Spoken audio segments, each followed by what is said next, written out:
Japan's Prime Minister Shinzo Abe has won a landslide victory in the country's snap election. Now, the vote was called 2 years early after Japan fell back into recession last month. Let's now go to Harry Fawcett, who joins us live from Tokyo. Now, Harry, we know that Shinzo Abe has appeared at the LDP headquarters, his party's headquarters, and he's been addressing his supporters. What did he say?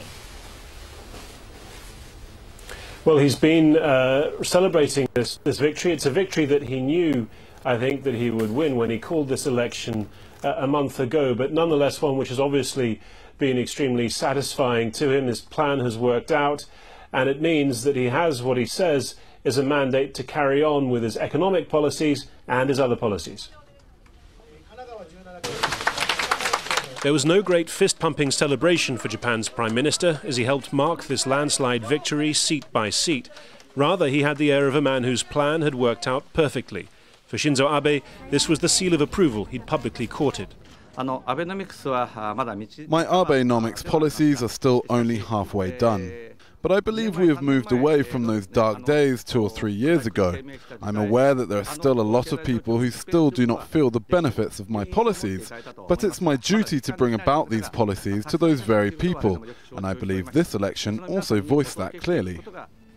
Abe had told the electorate that this was a referendum on Abenomics, his economic recovery plan.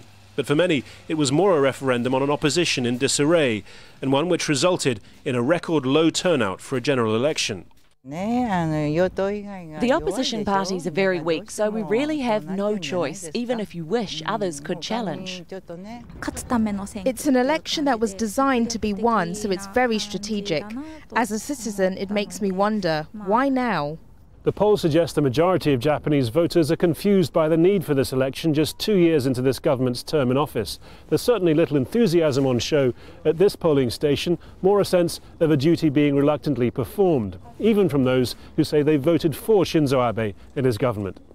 Abenomics has succeeded in bucking Japan out of deflation through massive stimulus and money printing, but its third and most critical stage, structural reform, is still stuck in low gear.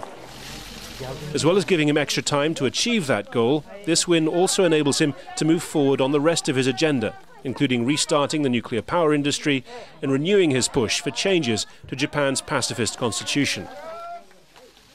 Well, Harry, victory was expected, but really it's all in the numbers, isn't it? And it is the lowest voter turnout since World War II. So doesn't this then undermine his victory? I think a lot of people will say just that. This was, according to the latest figures we have, at least 7% lower than the previous election in terms of turnout, down in the low 50 percentile. And so I think that reflects the fact that a lot of people didn't really know what they were voting for, exactly what the point of all of this was, because the opposition was in such a poor state that there was no other result that was really on the table other than another resounding victory for Shinzo Abe. But from his perspective, it makes perfect sense because this will extend his mandate. It will give him 4 years from now further to pursue Abenomics and also, interestingly, to pursue some of the other controversial things on his agenda, not just restarting the nuclear power industry, but he said today in his speech at the LDP headquarters that he would vow to continue to try and persuade the Japanese public of the need for further constitutional reform. That's a subtle upgrading in his language on that matter. He's already come under criticism from some on the other side of politics for moving away from Japan's pacifist constitution by reinterpreting part of that constitution. If he were to really try and push for further revision of that constitution, that could cause ructions both with his coalition partners and indeed could cause further problems in terms of his popularity in the electorate at large.